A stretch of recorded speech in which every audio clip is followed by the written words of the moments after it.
Graças a Deus que nos dá vitória por nosso Senhor e Salvador Jesus Cristo. Amém. Estamos aqui, mais uma vez, na Escola Bíblica Dominical, para estudarmos a Palavra de Deus. E esse aqui é o nosso último estudo, que é intitulado sobre a ação de Deus e o comportamento humano.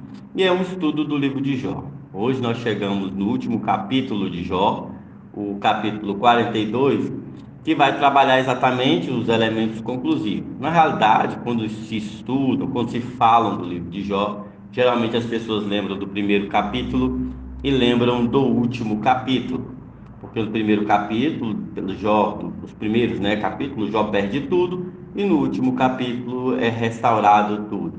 Então, algumas interpretações atribuem que Jó recebe tudo de volta porque ele foi fiel dentro desse processo. A gente já tem discutido sobre isso, e a gente vai nesse processo dialogar e mostrar que a dinâmica e a perspectiva do livro de Jó realmente foi diferente, de tudo isso que se diz do livro de Jó. Então, todo o estudo foi baseado nesse processo desse entendimento. Então, vamos falar com o Senhor nesse momento. Coloque sua vida na presença de Deus, a sua realidade, as suas vivências, que o nosso Deus ele é misericordioso e bom para atender todas as nossas orações. Deus de amor, Deus de graça, glorificado seja o teu santo nome, porque tu és um Deus bom, misericordioso e maravilhoso. Queremos colocar o estudo da tua palavra diante de ti nesse momento. Cremos no seu nome e cremos no seu poder. Aqueles que sofrem, aqueles que têm passado por problemas e dificuldades, quero te pedir a Deus que o Senhor venha derramar sobre cada um a sua misericórdia e graça, que venha fazer em nossas vidas aquilo que tu queres, assim como teu servo Jó compreendeu que tu fazes o que queres, porque tu és um Deus soberano. Muito obrigado por tudo, é isso que pedimos e agradecemos em nome de Jesus. Amém. Bom, a primeira coisa que nós vamos trabalhar e compreender aqui no livro de Jó, no capítulo 42, é que depois que Eliú fala, aquele personagem com nome judaico, ele aparece e fala que tanto os amigos de Jó como Jó estavam errados porque eles não compreendiam que a ação de Deus dependia apenas da vontade do próprio Deus. Apesar de no momento ele entender que Deus pode fazer isso para provar ou para fortalecer a fé daqueles que o seguem, que não era o caso exatamente de Jó. Jó se cala a partir desse momento, Ele em Eliú, Jó não responde.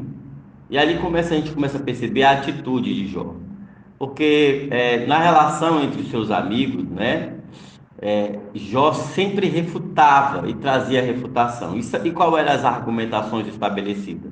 Os amigos de Jó traziam para consigo a ideia de que Jó estava sofrendo tudo aquilo porque ele cometeu algum erro, algum pecado perante Deus. Então, pela teologia da retribuição, Jó estava sofrendo porque estava sendo retribuído os seus pecados. E Jó não queria confessar. Por outro lado, a hipótese de Jó é que Deus estava sendo injusto para com ele, porque de fato ele acreditava na teoria da retribuição e ele não merecia essa retribuição. Então ele era um homem fiel. Agora é importante entender que, dentro dessa perspectiva, há fatores que precisamos entender. Primeiro, Jó ele vai dizer o seguinte, que Deus era soberano, absoluto, Deus sabia de todas as coisas e que em determinado momento Deus o levaria e ele encontraria diante de Deus e ia se justificar diante de Deus. E Deus iria rever que realmente ele era uma pessoa justa. É isso que é a argumentação de Jó. Mas Jó, em momento nenhum, retirou da ação de Deus o seu poder e a sua ação absoluta. No entanto, Jó coloca diante de Deus a sua injustiça. Por outro lado, os amigos de Jó, além de trabalhar a mesma perspectiva de Deus, de falar que Deus era injusto, de falar que Deus era justo e que Deus estava agindo de forma correta para com Jó, porque Jó era pecador, os amigos de Jó não trabalhavam, não tinham como perspectiva a ideia de misericórdia, de perdão, de amor. Apesar dos momentos de fazer, confesse que aí Deus vai reagir, perante você. Mas esses amigos de Jó colocavam perante Jó exatamente a ideia do julgamento em relação a Jó. Então, a ideia desses amigos era muito fixa em relação a Deus. Então, julgavam Jó. Então, Deus se incomoda muito com isso, e é o que o texto, capítulo 42, vai falar, de que Deus olha para os amigos de Jó e fala para eles o seguinte: olha, vocês falaram aquilo que não era correto perante mim. Então, os amigos de Jó, tanto Jó quanto seus amigos, tinham uma percepção errada de Deus. Só que quando ele o fala, Jó se cala. Então ele se silencia. E aí é só nesse momento que Deus fala com Jó. Então Deus mostra a Jó que ele é absoluto, ele é o criador de todas as coisas, ele tem o controle de todas as coisas e ele sabe o que faz. Então o ser humano não é capaz de compreendê-lo. Então no último capítulo tem aqui um momento em que Jó reage perante o Senhor. Então no capítulo 42, versículo, a gente não vai ler o capítulo todo, mas versículo 2 diz o seguinte: bem sei que tudo podes, e nenhum dos teus planos podem ser frustrado. Então Jó, nesse momento, ele reconhece que ele pode fazer, Deus poderia fazer todas as coisas, seja o bem-estar, seja o mal-estar, só que todas essas coisas estavam dentro do plano de Deus. Então a compreensão humana, o ser humano não é capaz de compreender os planos de Deus, né? Eu gosto muito de um autor chamado Paul Tillich, e o Paul Tillich ele trabalha na perspectiva da teologia sistemática, exatamente essa perspectiva. Muitas vezes nós queremos dizer de Deus para o ser humano, e Paul Tillich fala que é impossível compreender a ação de Deus para com o ser humano. O que é possível é entender como o ser humano enxerga Deus, tá? Agora, a pergunta é: Deus é aquilo que nós queremos que ele seja, ou é a nossa interpretação sobre a sua manifestação, tá? Então, a manifestação de Deus era uma que os amigos de Jó não queriam dar o braço a torcer, nem o próprio Jó em relação a ele. Mas no versículo 5, há um reconhecimento de Jó fantástico, né? E Jó percebe que toda essa dor e todo o sofrimento que ele passa, que ele tem passado, né? Não que ele passou, que ele estava passando, estava dentro do projeto de Deus. Então, geralmente a gente reconhece a ação de Deus naquilo que é bom, né? Então, quando você recebe algo bom de Deus, você olha para Deus e fala assim: poxa, eu vi que Deus é maravilhoso. Nossa, Deus é bom demais. Deus ele é grandioso. Deus é misericordioso. Nossa, como Deus é bom. Jó, a perspectiva da dor e do sofrimento, leva e conduz a Jó a uma reflexão. Então, como Deus ele pode fazer todas as coisas, e todas as coisas está sobre o seu plano, então Jó no versículo 5 diz o seguinte: eu te conheci só de ouvir, mas agora os meus olhos te veem.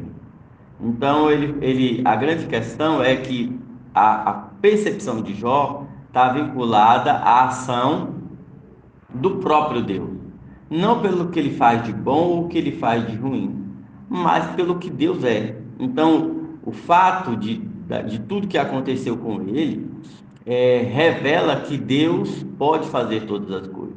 E Jó se maravilha em relação a isso, né? Porque todo o poder está nas mãos de Deus e todas as coisas estão nas mãos de Deus e nada é limitado perante Deus.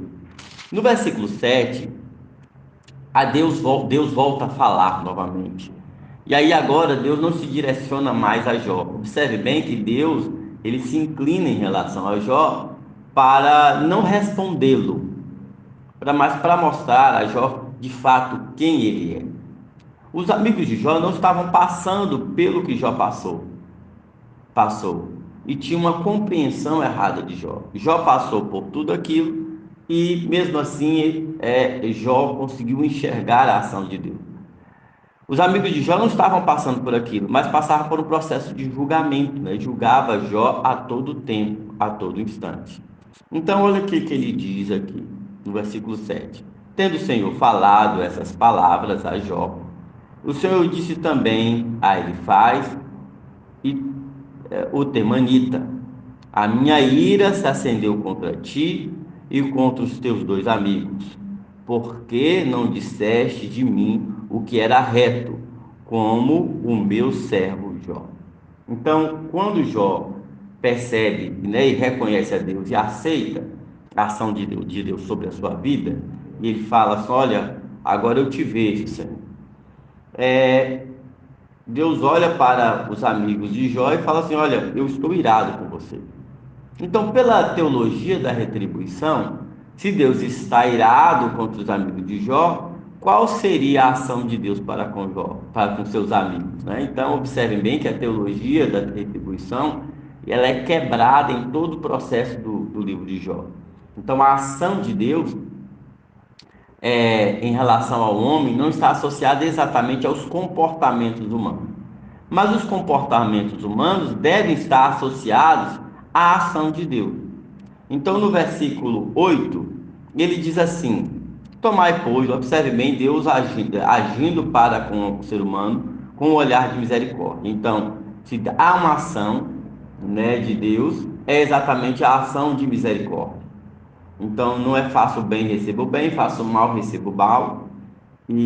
Mas você fez o mal, eu ainda tenho a perspectiva de te restaurar.